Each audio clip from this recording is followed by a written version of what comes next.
ರಾಹುಲ್ ಗಾಂಧಿ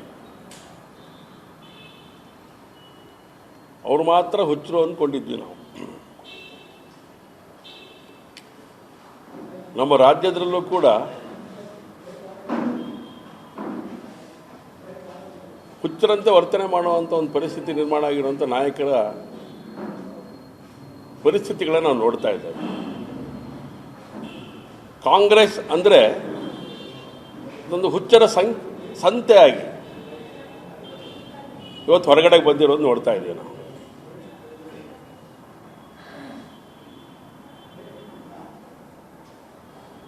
ಮೊನ್ನೆ supreme court ಛೀಮಾರಿ ಹಾಕಿದೆ. ದೇಶದ ಸೈನಿಕರಿಗೆ ಅಪಮಾನ ಮಾಡ್ತಿದ್ದೀರಾ, ದೇಶಕ್ಕೆ ಅಪಮಾನ ಮಾಡ್ತಾ ಇದ್ದೀರಾ, ನೀವು ಈ ದೇಶದವರು ಹೌದೋ ಅಲ್ಲೋ ಅಂಥೇಳಿ ಸುಪ್ರೀಂ ಕೋರ್ಟ್ ಇವತ್ತು ಹೇಳಿದೆ. ನಾವು ಯಾವತ್ತೂ ಹೇಳಿದ್ವಿ ಸೋನಿಯಾ ಗಾಂಧಿ ಈ ದೇಶದವ್ರಲ್ಲ ಅಂಥೇಳಿ. ಇನ್ನು ಅವ್ರ ಮಗನ ಬಗ್ಗೆ ಅವ್ರ ಮೊಮ್ಮಕ್ಕಳ ಬಗ್ಗೆ ನಾವು ಕೇಳೋ ಪ್ರಶ್ನೆನೇ ಇಲ್ಲ. ಅವರು ಈ ದೇಶಕ್ಕೆ ಪೂರಕವಾಗಿ ನಡ್ಕೊಳ್ಳದೇ ಇರೋವಂಥ ಒಂದು ಮಾನಸಿಕತೆ ಇರೋವಂಥ ಒಂದು ಹುಚ್ಚರ ಸಂತೆಯ ನೇತೃತ್ವವನ್ನು ವಹಿಸಿರುವಂಥವ್ರು ಅವರು. ಹಾಗಾಗಿ ಸುಪ್ರೀಂ ಕೋರ್ಟಿನ ಆದೇಶವನ್ನು ಗಮನದಲ್ಲಿಟ್ಕೊಂಡು ಹೇಳೋದಾದರೆ ಈ ದೇಶದ ಕ್ಷಮೆಯನ್ನು ಕೇಳಬೇಕು ಅಂಥೇಳಿ ನಾನು ಆಗ್ರಹಪಡಿಸ್ತೇನೆ. ಇನ್ನು ಎರಡನೇ ಸಂಗತಿ,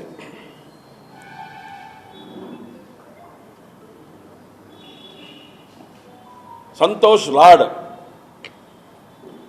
ಅವರೊಂಥರ ಲಾರ್ಡ್ ಥರ ವರ್ತನೆ ಮಾಡ್ತಾ ಇದ್ದಾರೆ, ಹುಚ್ಚರ ನಾಯಕನಂತೆ ವರ್ತನೆ ಮಾಡ್ತಾ ಇದ್ದಾರೆ.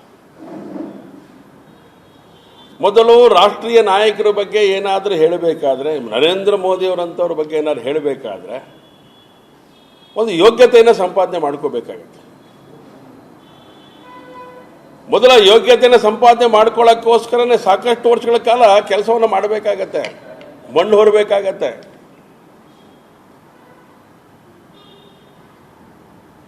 ಅತ್ಯಂತ ದೇಶಭಕ್ತ ನರೇಂದ್ರ ಮೋದಿ, ಅತ್ಯಂತ ಪ್ರಾಮಾಣಿಕ ನರೇಂದ್ರ ಮೋದಿ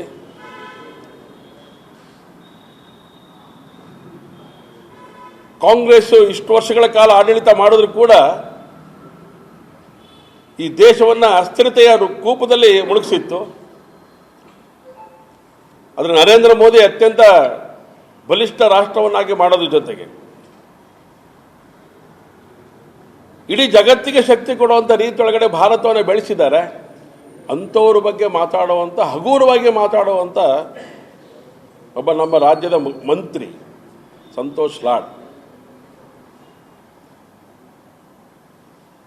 ನಿಮ್ಮ ವರ್ತನೆಯನ್ನು ಬದಲಾವಣೆ ಮಾಡ್ಕೋಬೇಕು ಅಂತ ನಾನು ಆಗ್ರಹ ಮಾಡ್ತೇನೆ. ಸಾವಿರಾರು ಜನ ಕಾರ್ಮಿಕರು ಸೇರಿರುವಂಥ ಜಾಗಗಳಲ್ಲಿ, ಬೇರೆ ಬೇರೆ ಕಡೆ ಹೋದಂಥ ಸಂದರ್ಭಗಳಲ್ಲಿ ಸಾವಿರಾರು ಜನ ಸೇರಿರುವಂಥ ಜಾಗಗಳಲ್ಲಿ ತಾವು ಮಾತಾಡ್ತಾ ಇದ್ದೀರಿ ನರೇಂದ್ರ ಮೋದಿ ಬಗ್ಗೆ. ನಾಯಿ ಬೊಗಳಿದ್ರೆ ದೇವಲೋಕಕ್ಕೆ ಏನು ಹಾಳಾಗೋದಿಲ್ಲ, ಆದರೆ ನೀವು ನೆಲಸಮ ಆಗ್ಬಿಡ್ತೀರಿ.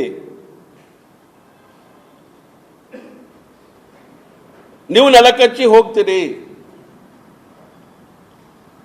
ನಿಮ್ಮ ವ್ಯಕ್ತಿತ್ವವನ್ನು ನಿರ್ಮಾಣ ಮಾಡ್ಕೊಳ್ಳುವಂಥ ಕೆಲಸವನ್ನು ತಾವು ಮಾಡಬೇಕು ಅಂತೇಳಿ ನಾನು ಆಗ್ರಹವನ್ನು ಪಡ್ತೇನೆ.